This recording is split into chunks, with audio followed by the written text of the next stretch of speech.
Vous faites peut-être partie de ces gens qui pensent que la chance est ce qui va faire qu'une chaîne Twitch va exploser du jour au lendemain. Et c'est difficile de vous donner tort à 100%, se développer sur Twitch est devenu très compliqué, avec le nombre de streamers qui augmente de plus en plus, la concurrence qui devient de plus en plus rude chaque jour. Et pourtant, on continue de voir de nouveaux streamers sortir du lot régulièrement. D'un autre côté, c'est très pratique de se dire que c'est la chance qui fait tout. Comme ça, si vous ne percez pas sur Twitch, vous pourrez toujours dire que c'est pas votre faute. Du coup, vous légitimez votre colère envers Twitch ou les autres streamers qui, eux, réussissent. Mais la vérité, c'est que si vous voulez y arriver sur Twitch ou sur n'importe quel autre réseau social d'une manière générale, il va falloir arrêter d'être un petit peu trop négatif comme ça, non vraiment. Bref, je vais vous montrer aujourd'hui pourquoi la chance a de l'importance pour se développer sur Twitch, mais je vais aussi vous montrer pourquoi c'est loin, très loin de faire tout.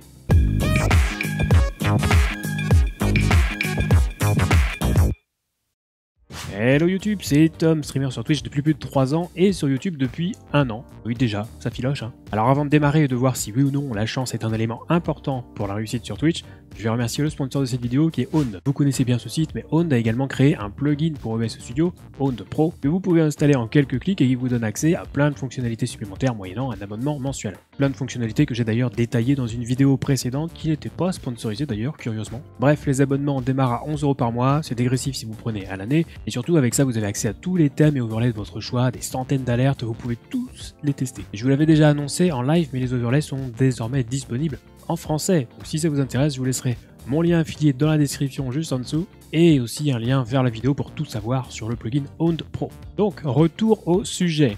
On va essayer de faire le plus simple et le plus schématique possible, et je vais essayer de mettre en évidence ce que font déjà beaucoup de créateurs de contenu sur la plupart des réseaux sociaux, mais que bizarrement peu font sur Twitch, alors que Twitch est un réseau social, hein, je le rappelle. Donc à partir du moment où vous bâtissez une communauté autour de vous, ou d'un centre d'intérêt commun, et que d'autres personnes peuvent vous rejoindre, c'est un réseau social. C'est bien que beaucoup d'entre vous pensent que la chance est un facteur important pour réussir sur Twitch, et ça reste un facteur. Je vais pas vous dire que vous n'avez pas besoin d'un petit peu de chance pour réussir, mais en réalité on peut jouer sur d'autres leviers et ainsi minimiser son rôle. Je vous ai déjà expliqué dans plusieurs vidéos précédentes à quel point c'était compliqué de se développer sur Twitch. Je pense que maintenant tout le monde a compris que c'était pas vraiment une plateforme qui était adaptée à la découverte pure, en tout cas pas suffisamment pour se reposer entièrement sur son algorithme et essayer que ça suffise pour faire grossir sa chaîne. On en parle régulièrement d'ailleurs dans le chat sur Twitch entre deux games, n'hésitez pas à nous rejoindre d'ailleurs si le sujet vous intéresse, je suis en live les lundis, mercredis et vendredis soir. Mais en ce qui concerne la chance, voilà comment on va aborder la chose. Imaginez que vous êtes en voiture, vous avez un compteur de vitesse qui symbolise votre développement sur Twitch. Vous êtes dans une pente douce, vous prenez de la vitesse et vous vous développez gentiment. Alors vous allez faire comme la plupart des streamers maintenant, vous avez suivi les bons conseils et vous avez un overlay propre, vous avez un planning avec des horaires fixes, vous animez correctement votre stream, vous avez une bonne qualité audio vidéo,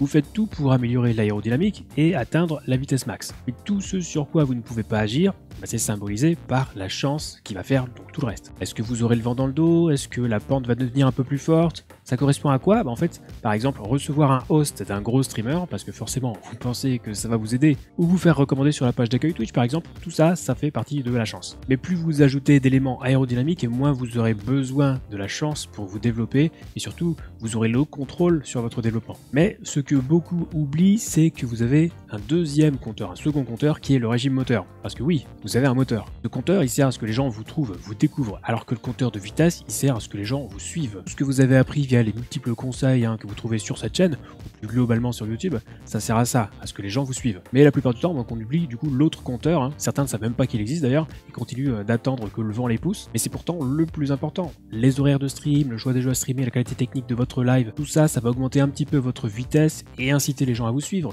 Mais si vous négligez le contour, c'est encore une fois la chance qui va faire le travail pour vous et vous n'aurez pas de contrôle sur la façon dont les gens vous découvrent. Du coup, peu importe ce que vous ferez pour augmenter votre vitesse, sans le moteur, ça sera pas efficace. Et là, je vais reprendre l'exemple de YouTube pour montrer à quel point Twitch n'est pas du tout adapté à la découverte. Mais sur YouTube, quand vous avez fini de regarder une vidéo, vous avez plein de suggestions, de propositions d'autres vidéos. Vous pouvez cliquer sur une autre vidéo, puis encore une, et au bout d'une heure, vous avez regardé peut-être 5, 10, 15 vidéos. Et au bout d'une heure sur Twitch, vous avez vu quoi? En général, vous avez vu un streamer, peut-être deux. La plupart du temps, même, on reste chez un streamer pendant plusieurs heures. Alors évidemment, c'est inhérent au streaming en lui-même, on consomme pas le streaming comme on consomme des vidéos préenregistrées, c'est logique. Il n'empêche qu'à la fin de la journée, les utilisateurs sur Twitch auront découvert beaucoup moins de nouvelles personnes que les utilisateurs d'un autre réseau social comme YouTube. Sans compter que YouTube est littéralement un moteur de recherche. Vous pouvez carrément taper une expression dans la barre de recherche et obtenir plein de résultats différents. Bref, le compte tour, c'est ce qui va vous donner la vitesse. Mais personne ne semble s'en occuper sur Twitch. Et pour une bonne raison, c'est juste pas possible. Vous allez devoir booster votre compte tour en allant ailleurs, l'objectif étant que le maximum de personnes puissent vous voir pour qu'elles puissent ensuite vous rejoindre sur Twitch. Le meilleur moyen de ne pas prendre des tours, c'est tout simplement de spammer son lien sur Discord, dans les commentaires sur YouTube ou sur les chats des autres chaînes Twitch. Parce que bon, soyons honnêtes, qui a déjà cliqué sur le lien de quelqu'un dans un commentaire sur YouTube? Non, restons sérieux. Les autres réseaux sociaux en général ont un algorithme bien plus évolué que sur Twitch, que ce soit le nombre de likes sur un post Instagram ou la durée moyenne de visionnage d'une vidéo sur YouTube, tous ces éléments vont faire en sorte que les contenus qui suscitent des interactions vont être mis en avant parce qu'ils sont considérés qualitatifs. C'est d'ailleurs pour cette raison que j'ai moi-même plusieurs vidéos qui ont largement plus de vues que je n'ai d'abonnés sur YouTube, parce que mes vidéos ont été recommandées à davantage de personnes qui ont ensuite eu la possibilité de s'abonner à la chaîne. D'ailleurs, si ce n'est pas déjà fait, vous pouvez laisser un petit pouce bleu sur cette vidéo, vous abonner à la chaîne et activer la cloche pour recevoir les notifs, n'est-ce pas?